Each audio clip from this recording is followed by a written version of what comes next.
Hello, beautiful human. Thanks for clicking on our conversation with the Wallows. I'm a huge fan. These guys are great for many, many reasons. We'll discuss all of it. They have an EP coming in October. It's called Remote. And yeah, thank you for giving us a click of your time. It means a lot. Comment with your honest feedback below. Please like the video if you like it. And even if you hate us, subscribe. Okay. I think they're here. Let's do this. Show. By the way, very excited to be talking to all of you guys. Really, there's a lot going on in your life, top to bottom. Here. Yeah. Like, well, thanks for talking to us, man. I'm excited to go deep and go in depth. It's going to be cool. You know, here's the deal. I've done a lot of listening to your, one, the music you put out there, but two, your story is really different because you've known each other for a really, really long time. You've watched each other evolve. You were a 4-member group. You're now a 3-member group. There's a lot to cover here. So Yeah. I just, why a band, and how did you even get to the music school to begin with? Because that's where you guys met, right? Yes. It was a program in San Fernando Valley, like Van Nuys, called Join the Band. And essentially it was like kids can come together. Like if they want to go in and play a certain instrument, they'll pair you in a band with other kids around your age, and then you'll learn 3 songs. And after like 6 weeks or something, you go and play those songs.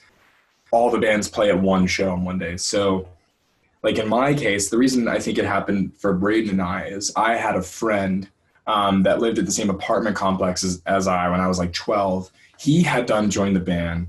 Like I knew Braden already. So Braden and I knew each other when I was 9, and our moms met on the internet because we were both like young child actors, like coming to LA, and I was going to live with Braden in my first year here.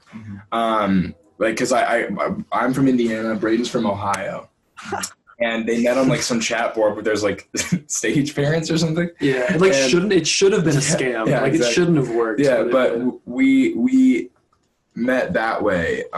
We didn't end up staying together, but we met at Cheesecake Factory, I remember, and we both neutral location. God forbid something goes wrong, they'll protect you at the Cheesecake Factory. It was the Cheesecake Factory in Pasadena. And Braden and I and both of our moms just met, and then we had like a sleepover pretty soon after that, and we were like, we bonded over like, I think it was like Freddy versus Jason, South Park, and let's go, and music, and we were like classic rock, hell yeah, like we love that. And both of our dads, when we grew up, were both musicians in a lot of bands in the Midwest or whatever, and like that we sort of like grew up around that and had that bond. So we wrote some songs together, and we were like 10, 11 just for fun, and then I heard about this Join the Band thing in the Valley through one of my friends, like I said. I was like, that sounds fun. Like, I want to do that the next time. I think they do it a couple of times a year. I was like, I'm going to do that. I signed up. I was like, Braden, you should do it with me. And he's like, sure. And then we got paired in a band with Cole. And that's how we met Cole. And we literally learned Purple Haze. Purple Haze, Under the Bridge. And Jailbreak by Thin Lizzy. Yeah. And I was 12. And good times. We played at the Knitting Factory, which is gone now. Yeah, rest in peace to the Knitting Factory. What an amazing first venue, by the way. Like, yeah, it was cool. It was really cool for us. So how old are you at the time of doing those songs and playing the Knitting Factory? You said 11, 12? What was it? We were 12, right? I might have been 13. They were 12. I was 13. How many years later do you play Warped Tour? 2 years later, right? That was 2010. Or was that 1 year later? 2 years later? Because I was 15 or 14. It was 2011. It was 2011? 2011. Oh, because we played the contest in 2010. I was 14. So I was 15. Yeah. Okay. So call it so 2 years we only later. did one show. And it was the funniest It was so funny. It was in Ventura, one show. And we were on our stage was like the back of a semi-truck? It was like a truck that folded open from the side. It is so funny to watch nowadays. And my guitar is so out of tune on one song. It makes me laugh so It's hard. hilarious. And we had like 3 people. It was so much fun. But like, it was our 3 friends in front. And so fun. That was hilarious. How do you even get a gig at Warped Tour? Which, by the way, for any band starting out, no matter the stage, is like a decent-sized venue. It's very true. So that was because of the I competition. think, yeah, that was the contest. Yeah, like shortly after we sort of left, joined the band, and started the band. Yeah. What's up? Sorry? Called the Narwhals? Well, okay, Ooh. so this is pre-Narwhals. At that time, we were called the Fever. Yes. Thank Spelled, God. spelled Feaver for some reason. Like Beaver, but with Like an F. Beaver with an F. Yeah, but we, as the Fever, which was our first rendition post join the band, we signed up for this 98.7 the LA radio station Battle of the Bands. And somehow we managed to get like enough online votes to go to the showcase at the Key Club, which is no longer there. That's now One Oak, believe it or not. So the Key Club is One Oak. But it was at the Key Club, and I don't know what happened, but we won this Battle of the Bands when we were like 13, 14 through the 98.7 competition. And then that's one of the prizes was a slot at the Ventura Warped Tour. So that's And how many original songs do you guys have by the time you audition? Oh my gosh. Okay, I have a funny story about that. So I literally brought another one of those prizes when you won is to meet with like record companies. So we met with like Elektra Records and all these places, and I was so funny. I was 14. I brought a book of all the songs we had. I brought like 70 songs of ours, and I would like show them. I'd be like, here's all our songs, here's our album, here's our next album, here's our next album. I had like 3 albums worth of songs. Yeah, songs. Like, songs, you know. they were songs. I remember we were songs. sitting at this conference table. We're so tiny, and you're like, "Yeah, we got like 4 albums ready." Yeah. Like, here's all the songs I've written. And it was like the cockiest little kids. We were so cocky. It was so great. But I'd say like real songs we played live. We probably had like 14 to 20 songs. We just like that's a lot. Did you think about it? It was so fun. Like one of our first songs called "Kids on the Street" that Dylan and I wrote together. It was like we were playing Grand Theft Auto 3 and we took a break and like wrote "Kids on the Street." How do you remember that? Dude, I'm upstairs in my parents' old room, which was a den at the time. Remember they moved? Upstairs was like a den, and they were like downstairs. Anyway, crazy. Whoa. Such good memories. It is crazy that song that you write on a Grand Theft Auto break ends up being performed at Warped Tour, and you pitch all those songs to major record label executives. And obviously, I mean, nothing really came out of that, right? But No, absolutely nothing at all. Just good times. Good memories. Good memories. memories and stories to tell for this moment, because obviously years later, lives change. But do the 3 of you stay friends through all of it?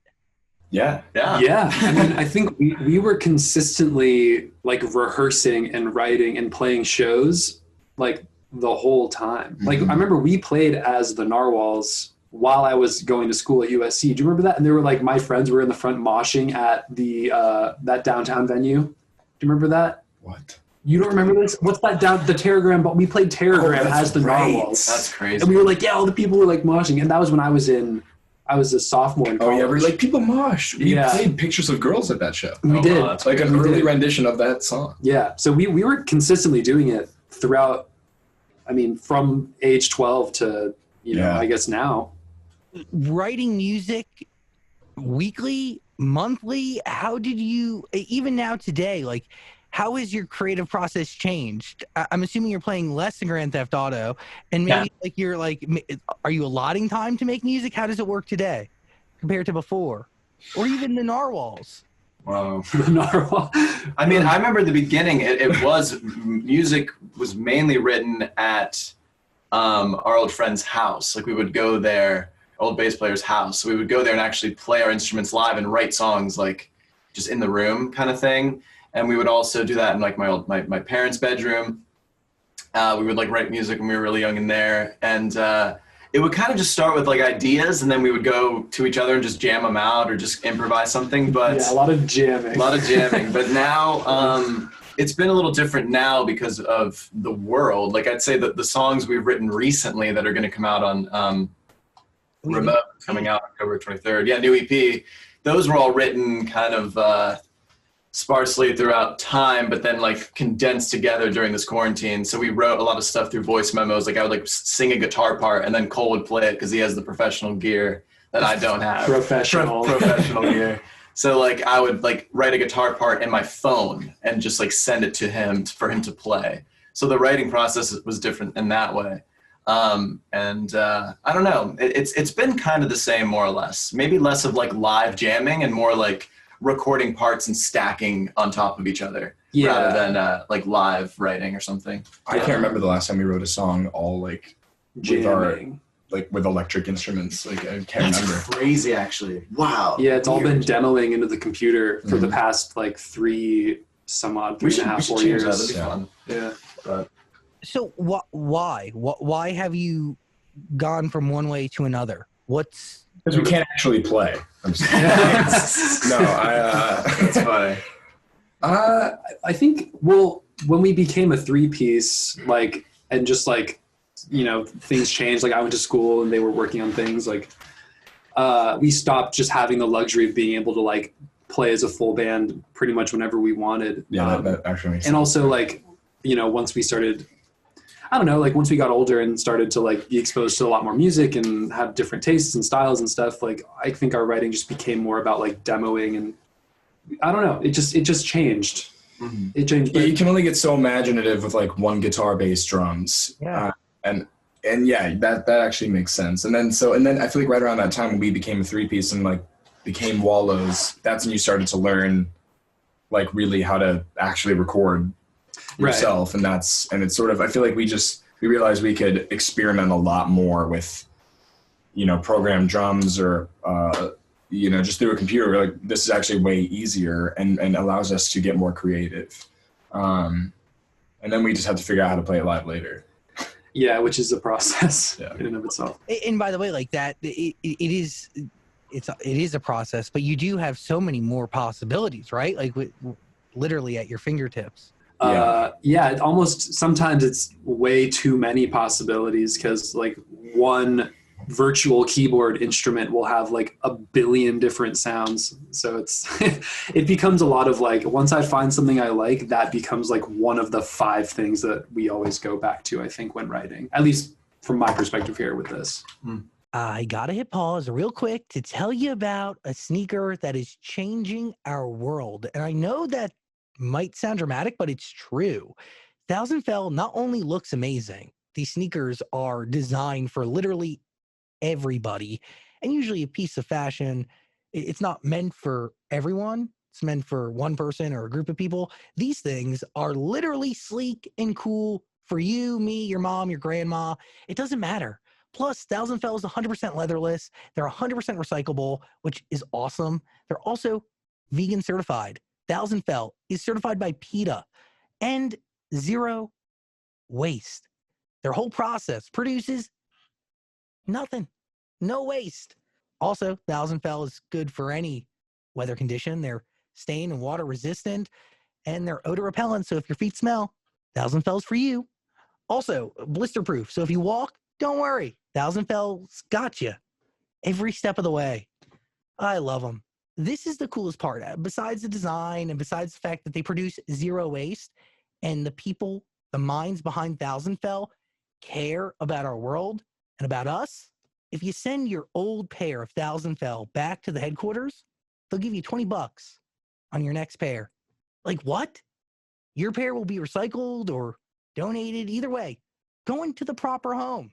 Thousand Fell is changing the sneaker game, and I think you should get involved. I am. I'm going to be rocking a pair of Thousand Fell. If you're interested, just go to thousandfell.com, and please, there's going to be a post-purchase survey. Just select the Zach Sang Show and let them know that I sent you. A song like Nobody Gets Me Like You, is that based on reality, or are you writing that from fiction? How does that start? That song's musically it started just in a room, maybe months and months ago. The first idea started with Cole and I with our friends Sachi and John. Dylan was away at the time, but we just kind of went in a room and just made music, and that was the first idea that came out, was like that song.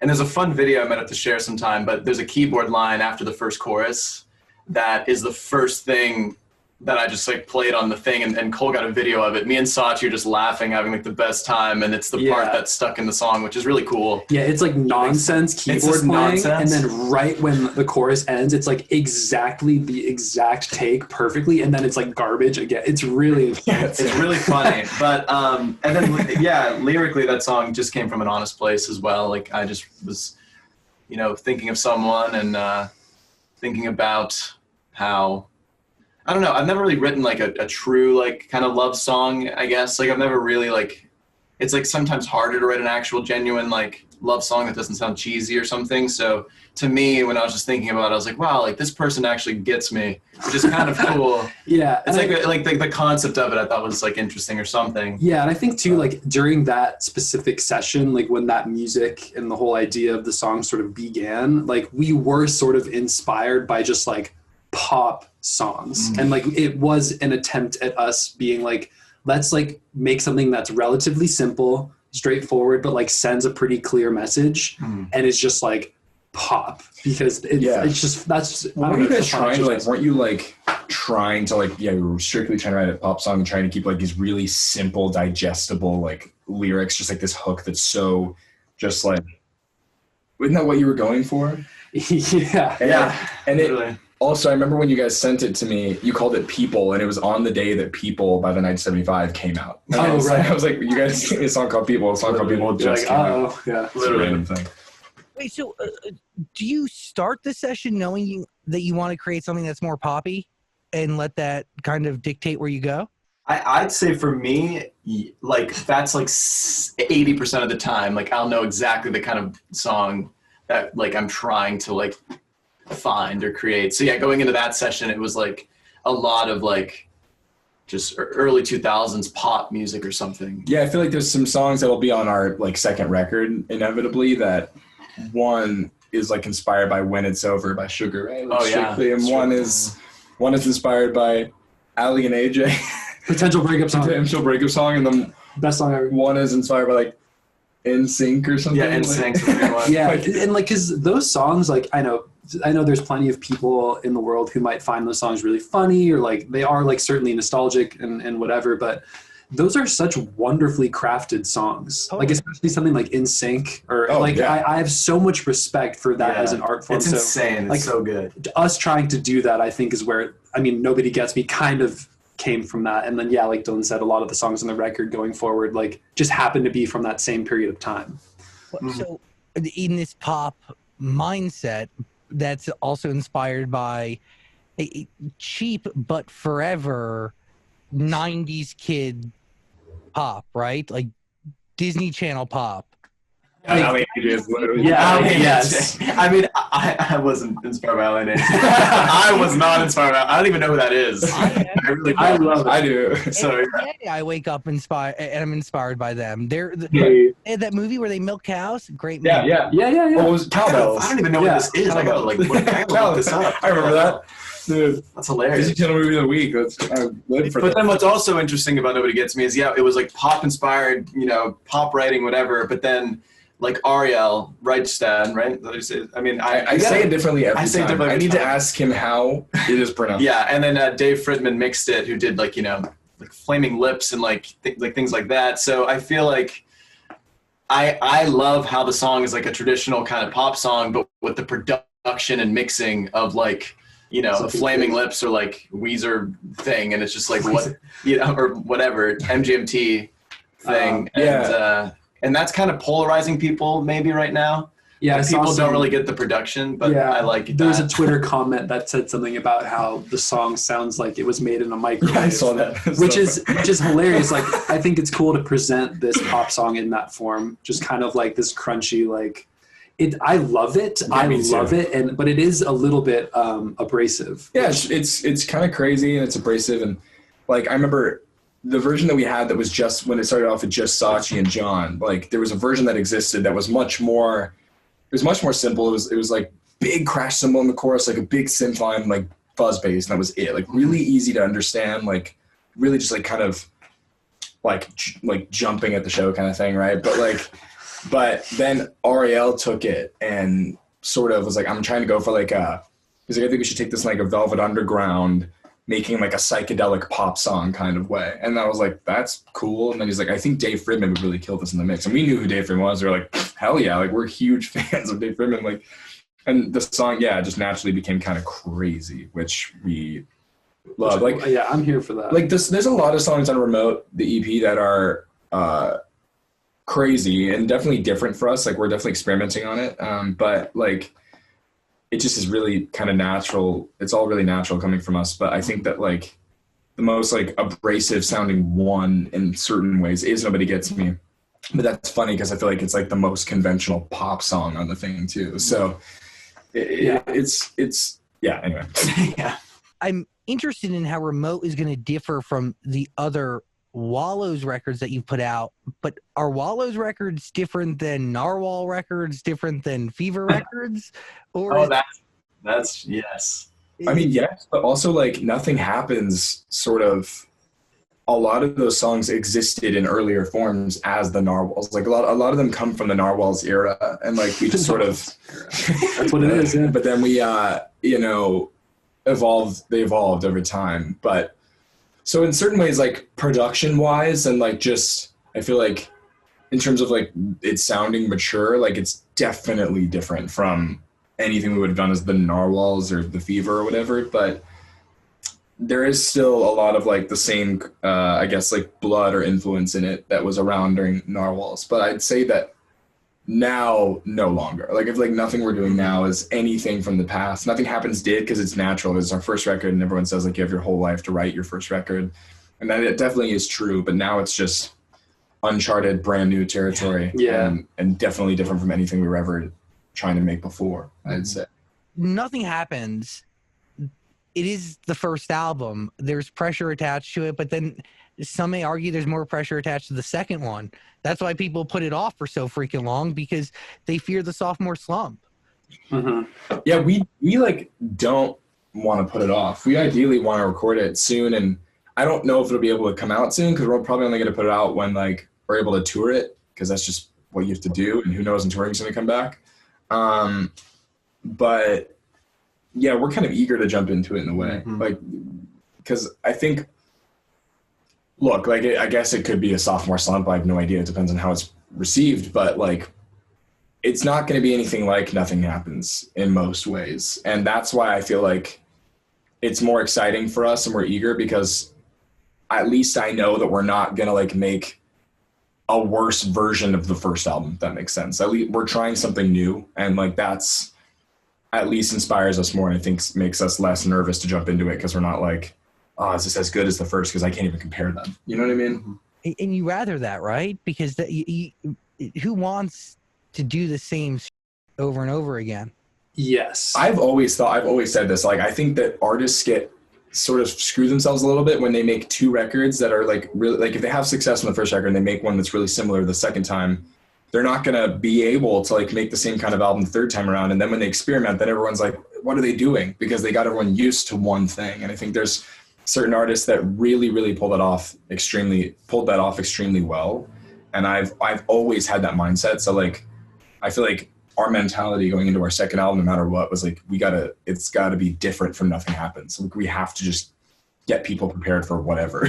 You know, and then you're sort of smooth sailing. If people accept two very different records right off the bat, like I feel like you're sort of open to do whatever after that, you know. What is Are You Bored to you guys? I mean, obviously it's a song that's taken off pretty nicely, right? Is that attached to the sound moving forward? Is that more attached to Nothing Happens? Where does that fall on the spectrum of Wallows? Whoa. I've never really thought about that. I mean, I would say that it's sort of a little bit of both, maybe, because you know, one thing that I think I like about that song is, you know, I'm like personally attached to the lyrics, which I think, not that all of our songs aren't like that, but I think going forward, that's like a big thing for us, is just making sure that whatever we write is coming from a really personal place. And I think that song has like a lot of personal meaning, at least for me. I don't want to speak too much for you guys, but I know, you know. Dylan, you wrote it? What's up? Did Dylan write it? Did you write it?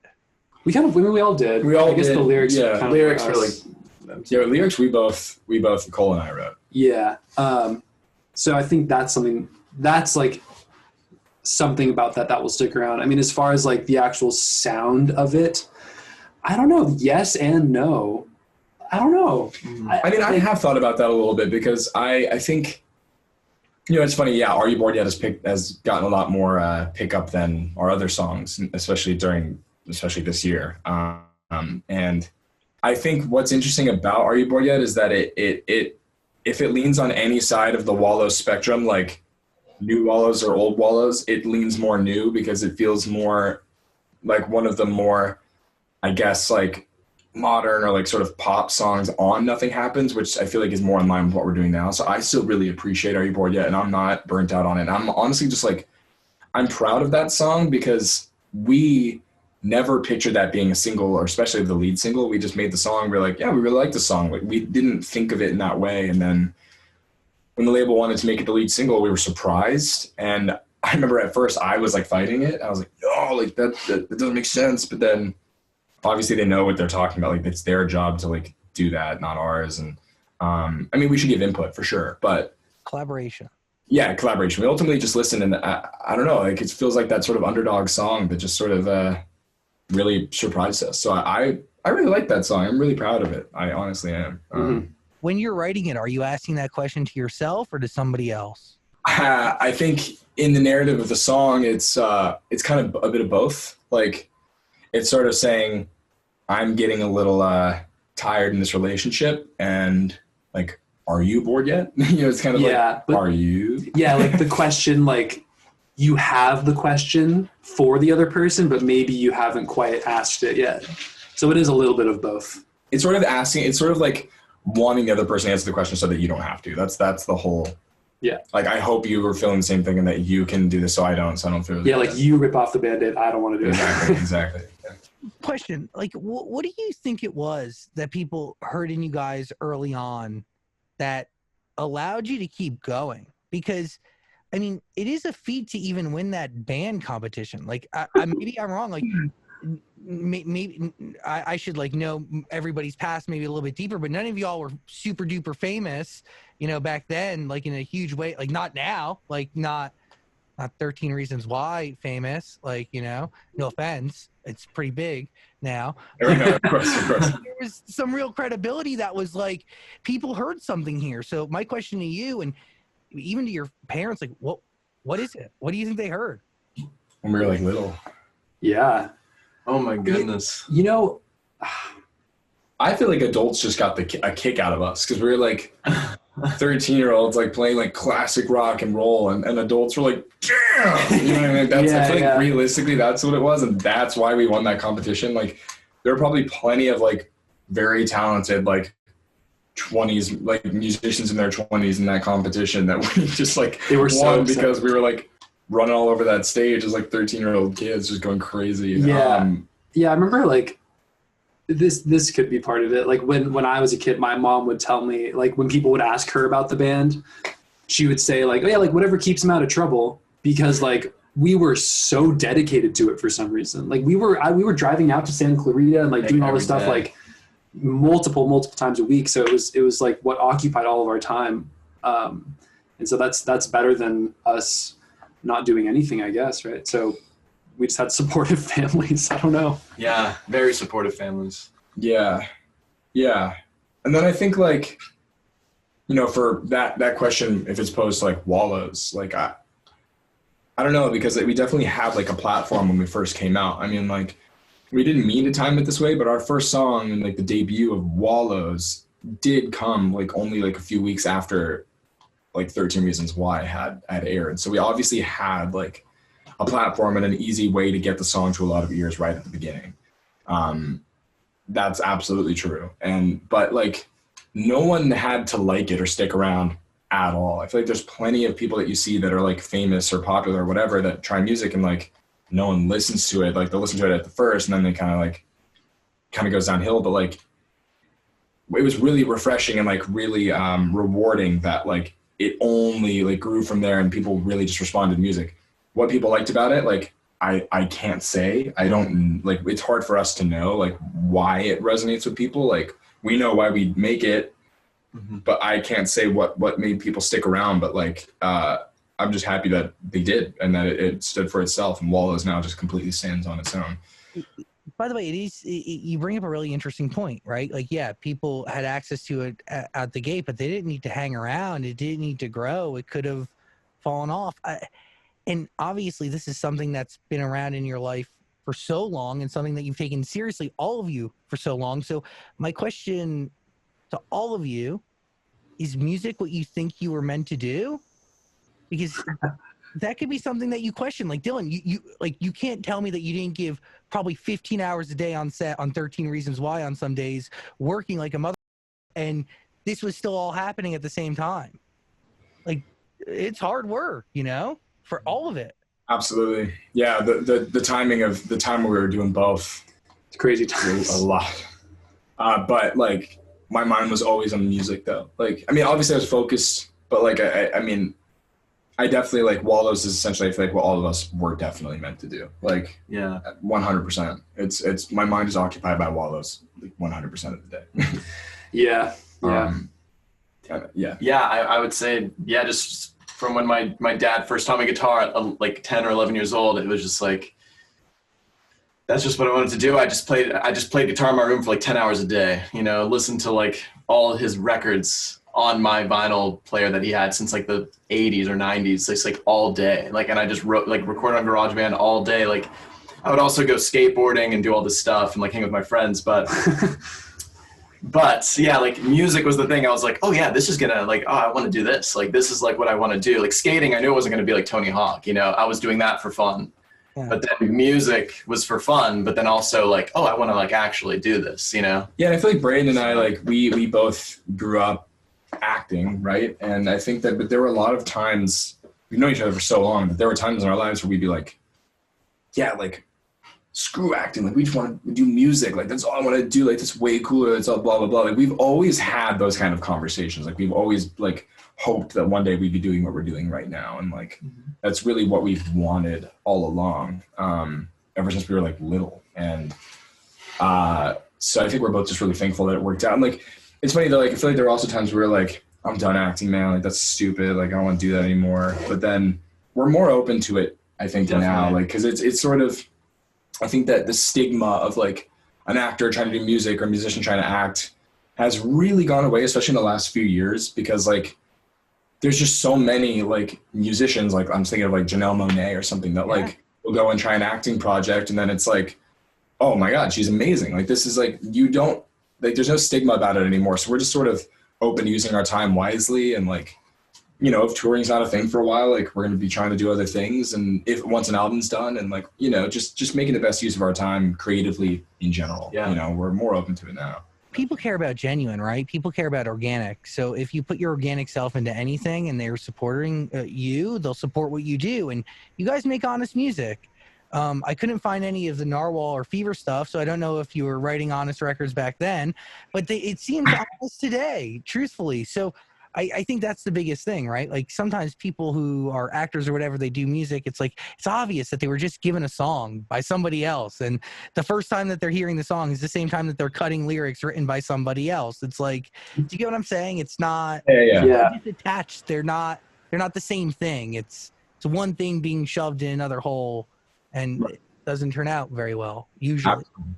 Well, and then sometimes it does. Who knows? Right. It's been a while since it has. That's my soapbox. Remote is the EP. It's coming. Do you have a story that you're looking to tell, or are you just trying to get a collection of great songs out there, each one doing its own thing? I wouldn't say there's any story that's trying. I wouldn't say there's any story that's trying to be told. Like, I think that one thing we did know, we made it all during quarantine. We made it all remotely, hence the title. So like, at first it started off as like, like I think we should, during this time, like we have all these demos and ideas floating around that I don't know if they're gonna like fit on what we want to do on the next record or whatever. Why don't we just like kind of finish these songs and make like a mixtape? Like, that was like, I was like, we could do like an album's worth of songs, but not an album. That was the original concept, but then it turned into like a mini album, like sort of blurs the lines, like 7-8 songs. And then it just really like went through a lot of versions, surprisingly. And we ended up narrowing it down to like a 6-song proper EP that we really promote and like take it seriously like we would any other record or whatever, and like put our best foot forward with like the best 6 songs we can do. And so that in that sense, it's sort of now just like, it is sort of like the best 6 songs we can do and just like a little mini collection. And every song I think is really different from each other in its own way. And but that's kind of what's fun. Like if there's, we were just like, we can really take this opportunity to do like 6 very different songs and just put them on an EP, because it's not like a big body of work. It's not like it needs to be this sort of cohesive thing. But I do also think it's really cohesive at the same time in a weird way. People might feel the same when they hear it. I don't know, but That's what you want. You want cohesion that isn't really obvious, that just kind of exists while each one's sounding different, because then it's the through line is you, but each song is wrapped differently than the last. right. And one thing we wanted to avoid was like, it's made during quarantine, but like we didn't want to sing anything about quarantine, stuck at home, or like COVID or anything like that, because we don't want to date it. We don't want this to feel like, oh, like we did this remotely, this is a quarantine project. We don't want it to just exist as that. Like we're taking it very seriously. And that's why like I liked the name remote also, because I liked envisioning a remote control. So I think the approach that we made with this, like we kind of a weird looking remote sort of thing on the cover and this very vibrant logo, which is what we wanted. But also like the EP sort of feels like a remote control, like flipping through stations, like different like radio stations of music or something in a way. And like, that's sort of, I think if there's any concept in our mind, that's what it is like just sort of flipping through stations in a way. But there's no like, there's only, there is like maybe a moment of radio static or whatever, but there's no like, it's not like every song. I'm saying that, but like the loose concept in our brains is like, yeah, I feel like that. It's certainly experimental, I think. Yes. Yeah. Yeah. So obviously it's done, coming in October. That's really exciting. Yeah. I'm here for it, and I like things that sound. I like things that sound different yet the same. What are you thinking, Daniel? You're sitting there and you're scheming. I can tell. I'm not scheming. Was the cover art made on Microsoft Paint? No. I don't know what Nage uses. Yeah, no. No. Yeah, we discovered Nage, this artist, through Instagram. He done work recently with Frank Ocean and like the recent Frank Ocean covers and whatnot. And like, I loved the logos on those, and like the merch and like prep nights, the prep club nights that Frank was doing. And like, it's like, who's this guy? And we found him, and then luckily he was down to just make a cover for us. And he's, I'm a huge fan. I'm so happy he did it. Yeah, he's so awesome. Yeah.